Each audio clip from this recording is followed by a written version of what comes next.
తిరుమల లడ్డూలో కల్తీ నెయ్యి వినియోగంపై సుప్రీంకోర్టు ధర్మాసనం కీలక ఆదేశాలు జారీ చేసింది. ఇదే విషయానికి సంబంధించి మరింత సమాచారం ఢిల్లీ నుంచి మా ప్రతినిధి ప్రసాద్ అందిస్తారు. ప్రసాద్, శ్రీవారి లడ్డు తయారీలో కల్తీ నెయ్యి వాడకాన్ని గురించి చేసినటువంటి విచారణలో సుప్రీంకోర్టు ధర్మాసనం చాలా కీలకమైన నిర్ణయం తీసుకుంది. ఇద్దరు సిబిఐ అధికారులు, మరొక ఇద్దరు రాష్ట్ర ప్రభుత్వం నుంచి వచ్చే అధికారులతో పాటు భారత ఆహార రక్షణ సంస్థ చెందినటువంటి సీనియర్ అధికారి, మొత్తం 5 సభ్యులతో కూడినటువంటి బృందం సిబిఐ డైరెక్టర్ పర్యవేక్షణలో విచారణ జరిపి ఆ మేరకు చర్యలు తీసుకుంటుంది. అదేవిధంగా దీనిపై నివేదికను అందచేయటం కానీ, లేకపోతే సుప్రీంకోర్టుకు కానీ, లేకపోతే రాష్ట్ర ప్రభుత్వం కానీ, కేంద్ర ప్రభుత్వం కానీ నివేదికలు అందజేసే అవకాశం లేదు. దర్యాప్తు చేసిన తర్వాత ఎవరైతే దోషులుగా నిర్ధారించడం జరుగుతుందో ఆ మేరకు వాటిపై చర్యలు ఉంటాయి.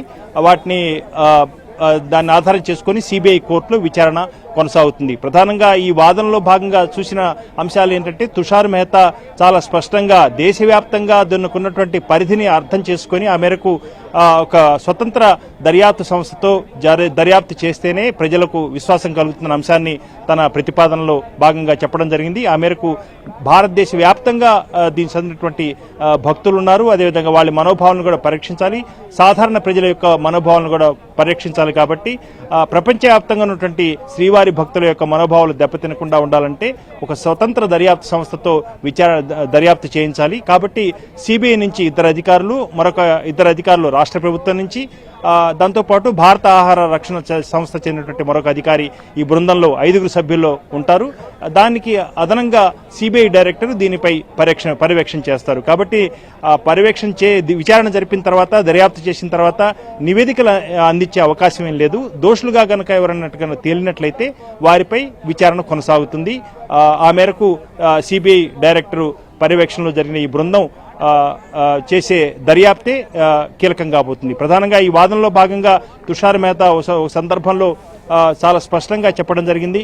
ఇది దేశ ప్రజల యొక్క మనోభావాలు దెబ్బతినకుండా ఉండాలంటే దీనిపై స్వతంత్ర దర్యాప్తు సంస్థ దర్యాప్తు చేయటమే మంచిదన్న అభిప్రాయాన్ని కూడా వ్యక్తం చేశారు. ఇకపోతే టీటీడీ చెందినటువంటి తరఫు వాదనలు వినిపించినటువంటి లూద్రా ఈ సందర్భంగా మాట్లాడుతూ, ఎవరైతే ఈ టీటీడీ దేవస్థానానికి ముడి పదార్థాలను సరఫరా చేశారో, వాస్తవంగా ఎవరైతే కాంట్రాక్ట్ పొందారో వారు కాకుండా వేరే ఎవరో దీనికి సంబంధించిన ఈ ముడి పదార్థాలు సరఫరా చేశారన్న అంశం కూడా తమ దగ్గర సమాచారం ఉంది అన్న అంశాన్ని కూడా ఈ సందర్భంగా చెప్పడం జరిగింది. కాబట్టి అనేక అంశాలు ఈ బృందం దర్యాప్తు చేయాల్సి ఉంది. అదేవిధంగా తాము జారీ చేసే ఉత్తర్వులను ఆధారం చేసుకుని ఇది కేవలం రాష్ట్ర ప్రభుత్వం నియామకం చేసినటువంటి ఈ ప్రత్యేక దర్యాప్తు బృందం వాళ్ళ యొక్క సామర్థ్యంపై ఎలాంటి అనుమానాలు లేవు. దానిపై ఎలాంటి వ్యాఖ్యలు కూడా చేయటం లేదు. మేము వారి యొక్క సమర్థత పట్ల మేమేం మాట్లాడలేదు. కాకపోతే విస్తృతమైనటువంటి ప్రయోజనాల రీత్యా దేశ ప్రజలు, అదేవిధంగా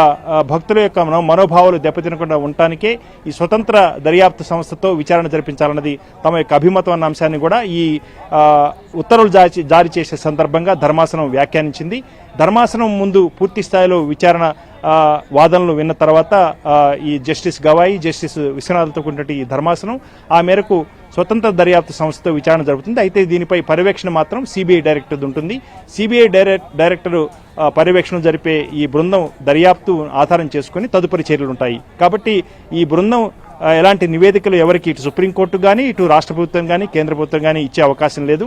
వాళ్ళు దర్యాప్తు చేసి ఒకవేళ దోషులు కనుక ఎవరైనట్లయితే నిర్ధారించినట్లయితే, కనుక తేలినట్లయితే వారిపై విచారణ కొనసాగుతుంది. ఇది ఈ మొత్తం సుప్రీంకోర్టు ధర్మాసనం యొక్క సారాంశం. ప్రసాద్, అయితే ఇప్పటికే ఏపీ ప్రభుత్వం వేసిన సిట్ 4 రోజుల పాటు విచారణ కూడా, దర్యాప్తు కూడా చేశారు. ఆ అంశాలను కూడా పరిగణలోకి తీసుకునే అవకాశం ఉందా ఈ సిబిఐ బృందం? అంటే వాళ్ళు ఏమిచ్చినప్పటికీ కూడా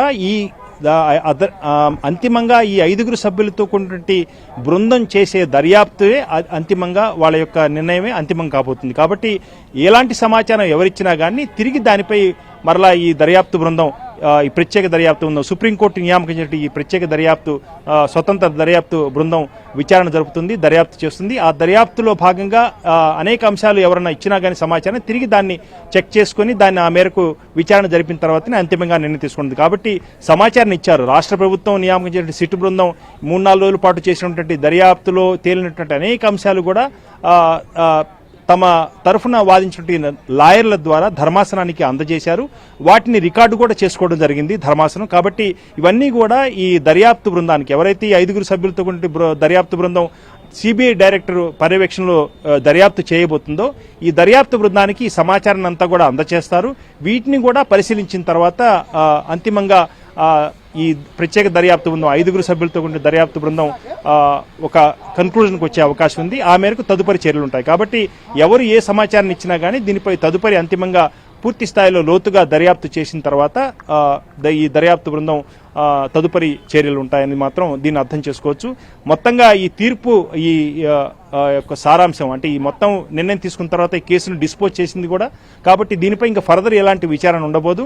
అంతిమంగా ఈ నిర్ణయం తీసుకుంది. ఈ దర్యాప్తు బృందం తీసుకునే నిర్ణయాలు, తీసుకునే చర్యలే అంతిమంగా కాబోతున్నాయి. కాబట్టి ముడి పదార్థాలు కల్తీ అయ్యాయా లేదా అన్న అంశాన్ని పరిశీలించాలి.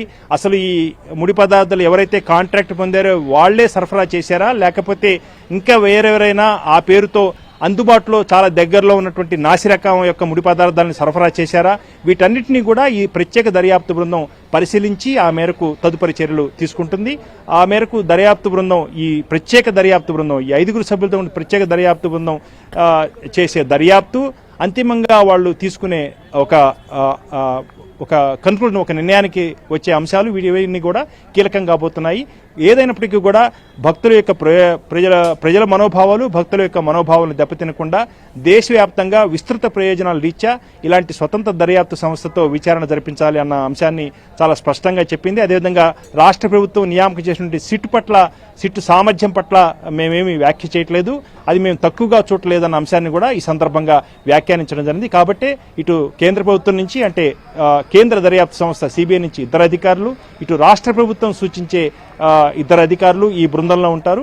అదేవిధంగా మరొక సీనియర్ అధికారి, భారత ఆహార రక్షణ సంస్థ చెందినటువంటి సీనియర్ అధికారి కూడా ఈ బృందంలో ఉంటారు. ఈ మొత్తం 5 సభ్యులతో కూడిన బృందానికి సిబిఐ డైరెక్టరు పర్యవేక్షణ చేస్తారు. ఆ మేరకు పూర్తి స్థాయిలో దర్యాప్తు జరిగిన తర్వాత అంతిమంగా నిజానిజాలను నిగ్గు తేలుస్తారు.